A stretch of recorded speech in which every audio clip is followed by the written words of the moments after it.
Hobson's choice when supersizing your business. Sharon Horne-Ellstrom here. Today's idiom is Hobson's choice. Here's an idiom I've never heard of before, but the more I learn about it, the more I really like it because it's one of those things we want to make sure we're not setting up in our business. Although we can use it in a positive way, just like every idiom and every word and everything.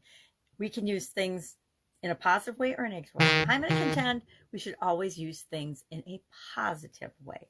Well, Thomas Hobson actually was a livery stable owner in Cambridge, England in the late 16th, early 17th century.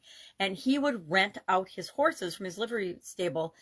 And it seemed like you could pick the horse you wanted, but he had a policy and made it that whatever horse was next up in the lineup, that's the horse you rented. You either rented that horse or you didn't get a horse at all.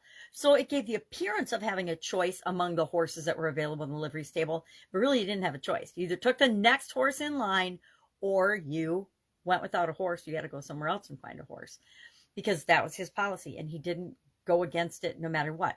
He did it because he was afraid that if people could pick their own horses, the best horses would get overused and they would wear out sooner. And the horses that weren't quite as awesome as the best horses would sit and languish and wouldn't get used enough. So that was his policy. And it became so well known that they named this idiom after him, Hobson's choice, meaning it appears that you have options available to you, but you really don't. So how does this play out in our lives? How does this play out in our businesses? How can we use it in our businesses in a positive way for the benefit of our customers versus it being kind of a negative thing? Because a lot of people nowadays, especially where we have so many options and so many choices, would think of it as a negative thing. And in some ways it is. It's just whatever's next is what you get. It's like going to the car rental place. You just get the next car no matter what, whether it's the size, the shape, the color, etc. you want or not. Or has the features and benefits you want. It's just, you get the next car or nothing. You do what your boss says or you lose your job. You do a certain thing in your business, like pay your taxes, or the government can shut you down, things like that. It's where it appears like there's an alternative, but there really isn't an option or a choice in this little minute situation, right? You could just say, I'm not going to rent a horse here if you didn't want the horse that came up. You can say, I'm not going to work here anymore. And believe me, been there, done that. That is a really hard stance to take. But when something goes against your core values and your morals and your ethics, and you're expected to do it or lose your job, I will walk away from that job all day long. Guess what? There's lots of other jobs. There's lots of ways to make money in the world. We don't ever have to do anything that doesn't feel right to us. So it reminds me of the, hey, it's my way or the highway type bosses. And I don't know about you, but I think most of us have had one of those or been influenced or impacted by a person like that sometime in our life. Maybe it was your parents. Hey, it's our way or the highway. You don't have to live under our roof. You either do what we say, follow our rules, or you find somewhere else to live. I know lots of people who've heard that before. Do this thing or a bad consequence is going to happen. I think of crazy things like if somebody's kidnapped, you pay the ransom or they're going to kill your kid. You pay the ransom or they're going to kill the corporate executive, whatever.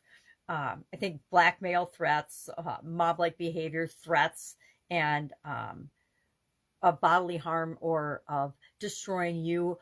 Bullying, right? Bullying is kind of a Hobson's choice, but you can stand up to the bully. You either stand up to the bully or you're going to probably keep getting bullied. So curious if you've ever heard of this idiom. I've not heard of it. Just has not crossed my path. So often we put ourselves in a choice type dilemma where we think we have to do one thing or the other, or we think if we don't do this one thing, it's going to be a bad consequence. And we think the consequence of having to live with the results of that bad thing are going to be worse than if we chose something else. But more often than not, we back ourselves into a Hobson's choice by thinking there's only one thing we can do, or it's the end of the world. There's only one thing you can do, or you're going to die. Things like that.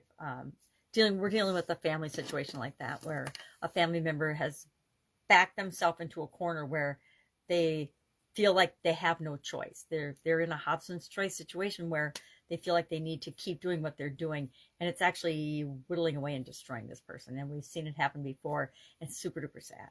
And doing the best I can to help them out of that Hobson's choice and view the possibilities, because there's always so many different options and possibilities. All right, that's it. That's our idiom for today. Fun one, goes with options in the SOAP framework. We're going through the SOAP framework for mental well-being and mental health over the next few days in the Get Your Goals annual challenge. We're doing one thing every day to get what we want.